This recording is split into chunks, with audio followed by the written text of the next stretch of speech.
Greetings and welcome back to Room 303 in our chats with Emily, as we are calling our readings through the poetry of Emily Dickinson, contained in the Johnson edition. We turn now to poem 377, To Lose One's Faith, Surpass. And as we said in our previous lecture of 376, of course, I prayed.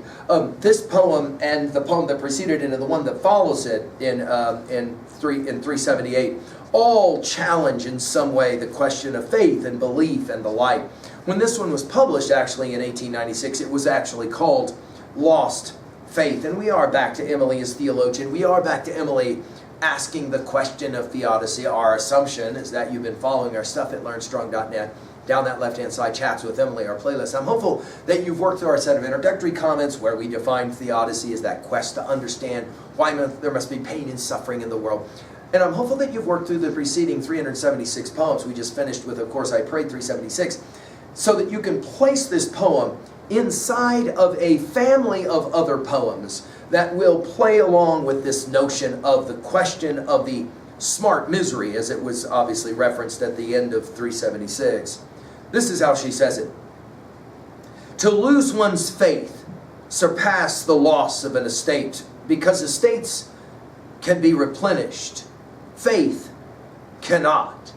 Inherited with life, belief but once can be. Annihilate a single clause, and being's beggary.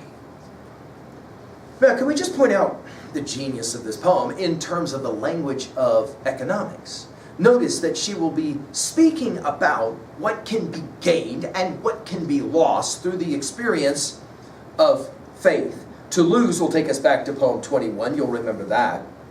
Faith, she uses this word faith or faithfully in 48 different poems. Remember in poem number 7, my faith that dark adores? Now we're going to go from faith to belief. And it is clear that, as we said in our intro comments, and as well we've said in a number of the poems we've studied, that Emily danced a very interesting dance with religion and with religious belief and practice, and dare we say it, with faith itself. She's talking now, though, about the loss of faith. In poem 378, it'll be the heavens were stitched, something that is lost or something that can't be gained. To lose one's faith, and of course, those of you who are raised on Arian will know that, losing one's religion. To lose one's faith, surpass the loss of an estate. In other words, it's worse or harder, more challenging, to lose one's faith than it is to lose one's estate, as in one's home, right? To the loss of an estate, because, and here's why, estates can be replenished. You can always go and get another house. But, she'll say, faith cannot be replenished. Now, this is an interesting argument. And it's one, obviously, that theologians have dealt with since St. Augustine and even earlier, obviously. You believe in something, and then all of a sudden, for whatever reason, you can't believe in it anymore. Then what? Notice, again, the economy language, inherited with life. Faith is. Belief, she'll now call it. But once can be. Annihilate a single clause, and beings lost, beggary. Now, beyond the language of economics and commerce, what is she really arguing in a poem like this? Well, I think her argument is that faith is very, very fragile, and it's very difficult to be restored.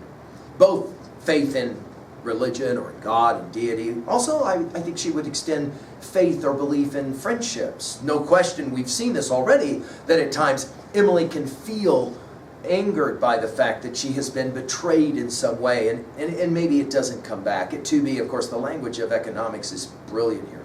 At 3A, do you guys remember when we did our study of Arthur Miller's Crucible? Do you remember that one reference that Hale made, that theology is a fortress, as he's talking to John Proctor?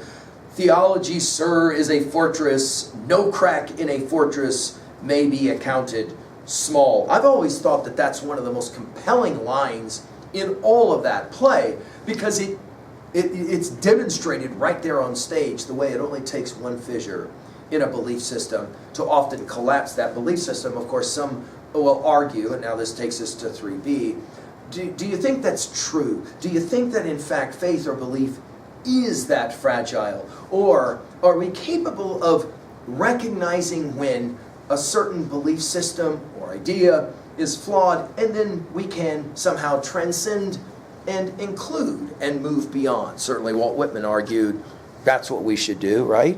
Thank you.